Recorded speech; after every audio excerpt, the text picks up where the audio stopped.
So why don't we begin the recording? And now we have the Techies in Auto Alpha. It's all yours. Not everyone needs to turn off their video if they're not presenting. Up the judges.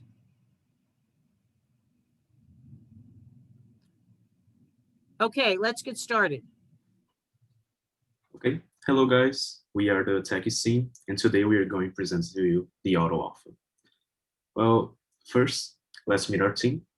Myself, I'm João Paulo Rodrigues Rola, and I'm a Brazilian student at USF, majoring in Business Analytics and Information Systems. My name is Jacob Walters, and I'm a senior at the University of South Florida. And I'll be graduating with my bachelor's in the summer of 2021, and I'm majoring in Management Information Systems. And my goal is to become a business analyst. Hi guys, my name is Jaron Leal. I am a current senior at the University of South Florida. I am currently graduating this summer of 2021, and I'm hoping to become a database analyst. Morning, everyone. My name is Matthew Moran. I am a finance major at the University of Central Florida. I'm expected to graduate in spring of 2022, and as you can see by my picture, my career goal is to somehow combine finance and professional flying. All right, so does any of these pictures look familiar to you? I think so. We've all been there, right? We've all have a car crash or our car just broke down and we didn't know what to do about it. Or even so, we know what to do about it. We go to the mechanics, but we just are not confident that we are paying a fair price and we are paying way too much. So further on this problem, we'll go on with Jacob with an example. So here we have an example with a woman named Haley, who is driving without Auto Alpha. Now, Haley is a 23-year-old college student who doesn't know much about fixing cars. Now let's go down the red arrow road here. Now, continuing on, she finally saves enough money to car search for her car and purchases a car. 6 months later, Haley is driving her friends around town and she hears a loud noise coming from her car. So next, Haley doesn't know any mechanics. So she asks her friend for a recommendation and decides that that's the mechanic she's going to use. So the mechanic noticed, she arrives at the mechanic shop and the mechanic noticed Haley is by herself and asks her what the problem is with her car. Haley responds with, "It's making this screeching sound while I'm driving." Well, the mechanic checks out the car and concludes that the problem is a water pump and it's going to be $1,200, insisting that this price is a great price. We all have heard that. Now, Haley says unsurely, "Well, okay, here's my credit card." And then later, Haley has buyer's remorse and she finds out from an ad on her phone that a nearby mechanic is charging $700 total for a new water pump. This is $500 less than what she paid. Now, on the next slide, we'll elaborate more about this problem Haley experienced. So there was the problem. We, as US drivers, we not always can trust that we are paying the fair price on mechanics. And in fact, the AAA found out that 2 out of 3 drivers do not really trust their auto repair shops. As a matter of fact, 54% of them, they are intimidated by their mechanics. They feel intimidated with them. They don't want to go. And therefore, 40% of them just try avoiding it completely. They just don't go even though their car has a problem. And to top it off, only 19% of them believe that they are paying a fair price to it. And that is a huge problem. But we have the solution with Auto Alpha. We can help you fix your issues. So with the Auto Alpha, you have a Yelp integration on your app that will give you a local nearby mechanic that will have great quality and will not overcharge you because it will be trustworthy. Not only that, if you do repair your car often using this app, you will increase the longevity of your car. You won't have problems that your car is breaking every time, or every 5 years you need to change your car just because your car broke down, saving you time and money in the process. So moving on, we will tell you about what exactly is the Auto Alpha we were talking about with Matthew.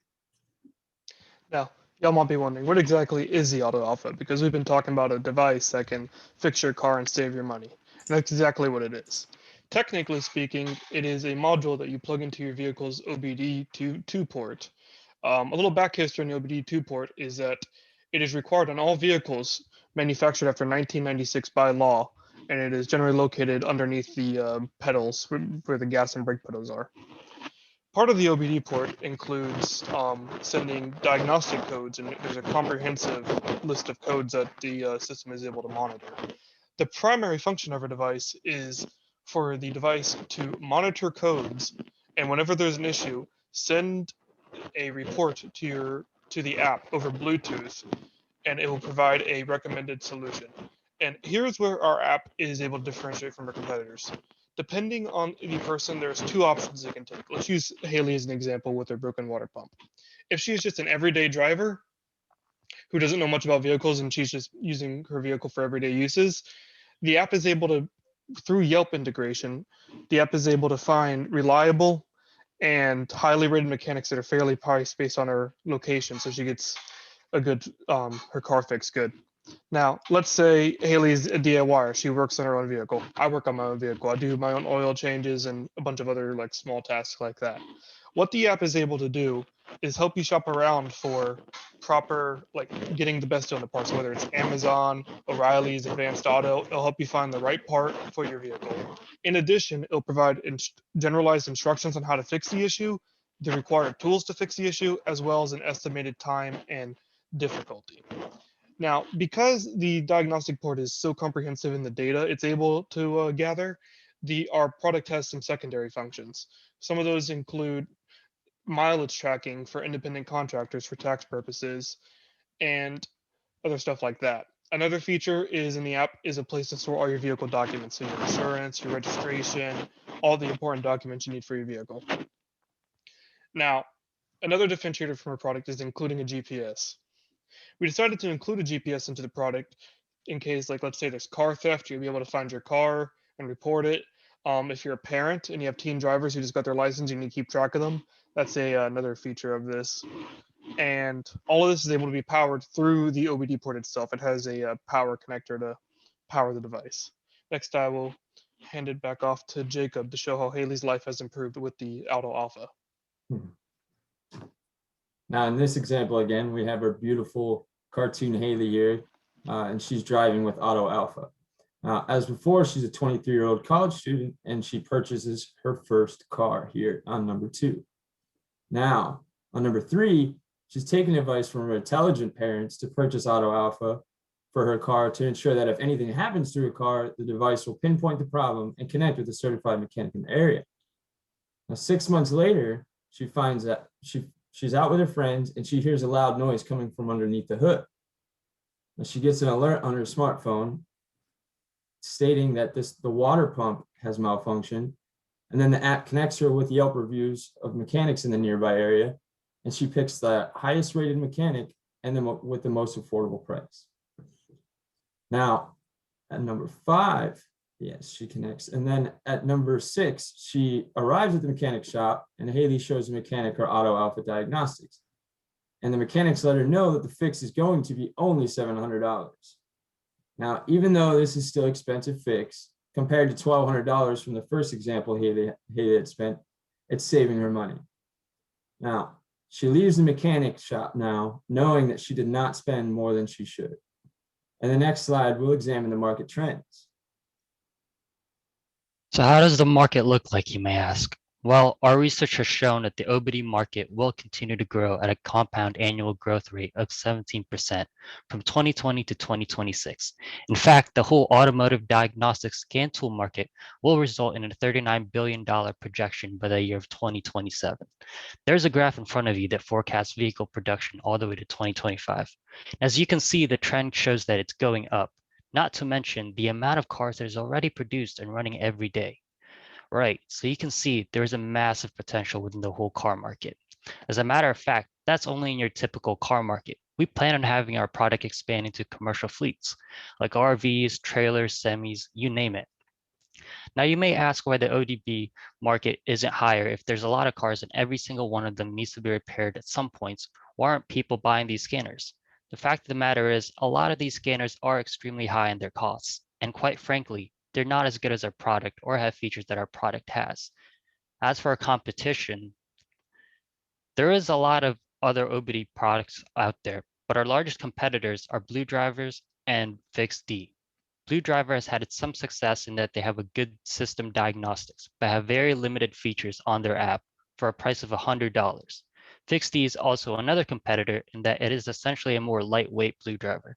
It is more affordable though, and its ability to be used in 5 vehicles at one time for $50. However, their app is almost impossible to use as described in their reviews. Auto Alpha aims to revolutionize the space where it will be able to do everything Blue Driver does, but better, a better quality, better integrated Yelp API and Google Maps platform.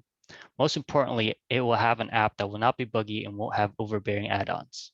As for a marketing strategy, I'll be handing it off to Joe. So with our research, we find out that those were the two biggest companies, right? But have you ever heard of them? Any of you? I don't think we have, right? Yeah, so we find out that their marketing strategy is not really that great. They are not known. So for our product, we want to increase it drastically. We're going to be promoting a brand awareness, and we are going to be much more known. We're going to do that by using Google Ads. So if you're searching for related products or just a solution, we might show up and people might buy it. Not only that, we plan on going to car/tech expos to show people that are more interested in the innovation technologies, or they are just car experts and they want to know about these products. Not only that, but we plan on having our own social media, and we plan on having Instagram, Facebook, LinkedIn, and have a widespread and to-the-date social media usage. Along with that, we plan on partnering up with some figures, like influencers, car influencers, and they might show their product, our product, to their public, so more people know about us. So moving on, we're going back to Jacob with our distribution. So Auto Alpha is made in the USA and sold in the USA. Now, the production of our product is done by a third party in Florida in order to cut down production costs. We use an online retail store, many of you have heard of it, Amazon, to help ensure that our customers receive their products fast.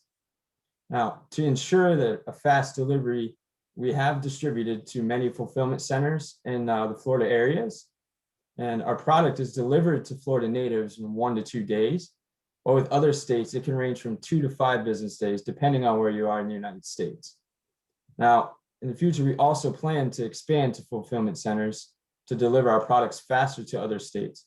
And we also plan to expand to brick and mortar retail stores in the future to improve our overall sales.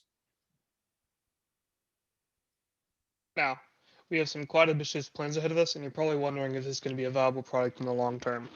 First of all, we decided to price our product at $99.99. We chose this price because that is the price of our direct competitor, Blue Driver, at the same price. This is our penetration pricing just to get a larger share of the market. Once a couple years has passed, we do have plans to increase our price as we further refine and improve our product. Now, the first 3 years, you see quite a high growth rate of 177%, 171%. Those growth rates are based on the average growth rates for startups in our industry. Now, years 24 and 25, that is our product slowing down and maturing in its life cycle. So the growth rate does decrease a bit. The 3.4% comes from the 17% projected in the industry, just divided so it's on a yearly basis. And as you can see, the projected revenue is 1.3 mil all the way up to 50 mil by year 5. Now, for our projected income statement, we have quite a bit of information here, so I'll quickly give you the rundown on it. The cost of goods sold is based on the product cost of $40.61 to manufacture. We got this number based off the average cost of all the components. So the GPS module, the OBD scanner, and the Bluetooth circuit board, plus a little extra for the product casing and stuff. The legal cost is a little bit higher in the first year because of all the startup costs, patents, articles of incorporation, government fees, etc.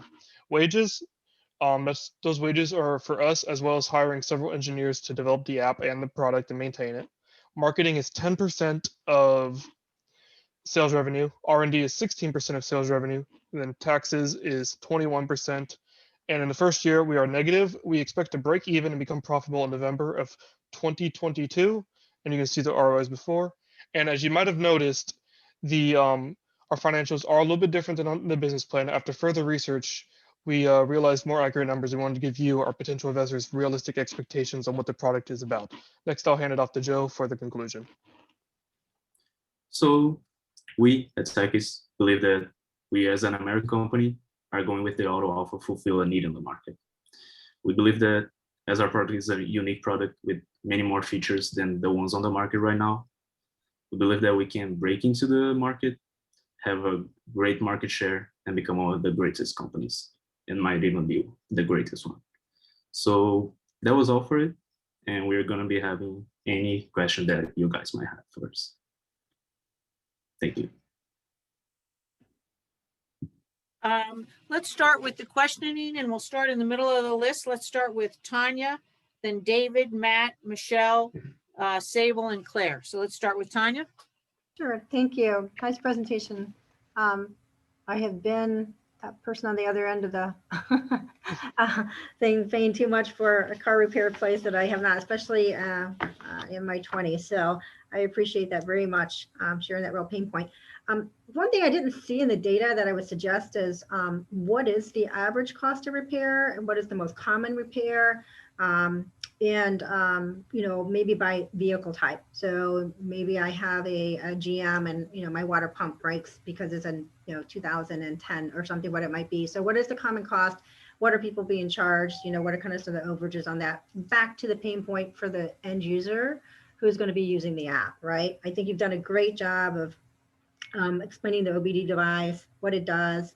I would also like to see, you know, maybe some recalls from the vehicles, like even if you get a new car, there's recalls on those services, even if they're free, that you're aware of them, and maybe tie that back into some of the bigger manufacturers as an opportunity to bring in some dollars, because that's usually a little article in the news somewhere and you're not really aware of it, or you may get a letter you throw away because you think it's another car warranty deal. So there's an opportunity. What do you think that the total cost of product development would be? I got some of the engineering costs, but the actual product development, I was wondering, I see that you have legal, wages, marketing, and R&D over the course of 5 years. So obviously, so you think that's going to be about $8 million just in R&D? Yeah, so the base product itself wouldn't be too expensive to develop, but as we expand into commercial fleets and possibly government and just more larger scale operations, the product would have to be adjusted quite a bit to handle more enterprise needs. And is this device easily installed so I can install it? Yeah, it's a standardized port, and literally just about every vehicle has it that's made after 1996. It's pretty much plug and play. All right. All right. Thank you. David? Yeah, first of all, I was really impressed only for the fact that I never even knew this existed. I mean, I always realized you go to a mechanic and they plug your car in, but never have I ever heard of a device that you could plug in yourself. So that I was very impressed with. And good presentation. One of the questions I have for you is obviously, I mean, I've owned quite a few, obviously, cars over the years and new cars, and a lot of them have devices that tell me it's time for an oil change, or it sounds like you're having a mechanical problem. I've had GM actually call me and say, we're detecting an issue that we want you to come in and have the car looked at, which means they have automated systems in those cars. What does that do to the market long term? Because I know that even an example used, she goes out and buys a new car. How many of those new cars already have that the manufacturer and the dealerships are actually capturing? I would say definitely the more higher end and upscale vehicles could be a threat to us because they do have a lot of their own onboard monitoring. However, with our product, it gives you a choice of mechanic, because if you do it through the dealership and the manufacturer, you're going to pay dealer fees and like just basically manufacturer fees. And like I have a truck, for example, and I had to get a strut replaced on it from the manufacturer. It was considerably more money than just going with like an aftermarket OEM part. So our product would give the user a choice, but the dealerships with the higher end cars are definitely a threat we need to consider. Yeah, good answer. Thank you. Okay, Michelle? Is it Pat, me, or Michelle? It doesn't matter. It's Matt and then Michelle. All right. So first of all, I really enjoyed this. I was aware of these products, but admittedly, I'm like the least functioning person when it comes to car mechanics or ability to understand what's going on. So obviously, if this gets created, I probably will definitely be a user. What I really liked about the pre-read was the ability to learn and the user to learn throughout kind of using this tool. So it's not just telling them one thing, but what I saw in the pre-read was it would even tell you maybe what tools you need to do this yourself if you wanted to, which I think is really personable and something to help market this. And if I think about a lot of the stuff sounds more complicated is what I'm not here to do my oil change, but when I learned how to change a filter in the front of my car and I realized it was a 30-second fix and I have to pay someone $100, that's something that would add a lot of value to people, I believe. The financials, look, this is the opposite of what we just talked about in the sense that this is an inventory play, right? And I think, the balance sheet's going to be essential to really fine tune and understand in this case of how much inventory you all are going to need to be successful. And in terms of inventory, what I don't see on your cost or P&L is really the cost of warehousing, freight, storage fees, distribution. I saw the Amazon, I don't know what that covers, but I don't think that they're going to store your product, market it, sell it on their platform for 12%. If that's wrong, then that's great. But I think that one of the biggest concerns in this area from a financial perspective is management of inventory, because you're going to need a lot of it. And you're going to need to be able to, fulfill the demand through Amazon, but then also being able to manage, production and all that whole process. And I don't know how that was captured in this business presentation. So just something to be aware of, and something in distribution that one of our core competencies is having to be able to manage working capital inventory management, which is why this one hits home for me. I'm just looking back at my notes. The one thing that I also thought that was really interesting that in the pre-read was the ability to maybe even sell this as part of a tool that people can use in tracking their own mileage for work. So I used to travel a lot for work, drive around. Well, no longer, I used to have to keep a log. It was a pain. Well, for purposes of accuracy, but then also being able to prove it out if someone were to ask, where did you drive? How did you drive? Being able to use this to measure mileage is something that I think that's part of like a premium service that you could definitely charge for and leverage for. And I look at tools that are similar to this, and the only reason I was aware of this port is Snapshot through Progressive. That tool, they give something similar to kind of measure, oh, did you brake too hard? Did you not brake too hard? And that gives you points or ability to save more. Well, think about that in the concept of someone who works in a company car, company van. Companies could definitely use this tool to ensure that their drivers are being safe and also provide bonuses to their employees, perhaps based on how safe of a driver they might be. I mean, there's a lot of avenues here if you can make it user-friendly, which I think is the key. The one thing, though, that I have a question on, and then I'm done, is I didn't hear you guys mention or talk about the impact on electric vehicles moving forward, and how those are beginning to scale at a much faster rate and kind of take over a much larger piece of the market. How applicable is this tool from an electric car perspective? That's a very good question. The big thing with electric cars is that they don't have traditional engines. However, Right. as far as I'm aware, most electric car brands, I'm not 100% sure of Tesla, they still have the OBD port, and the OBD port, it generates code called DTC codes, which is diagnostic codes, and it measures many aspects more than the engine. So everything from like your braking to just your temperatures and everything. And I believe in like the Toyota car, I'm not 100% on this one though. It's something we would definitely have to research further. There is sensors for the actual electric motors in electric cars. So there's potential for it, but I'm not 100% aware on the impact of it. So if I could just add just a little bit to that too. So the electric cars, they're not standardized to have the OBD2 port, but many still do as of now.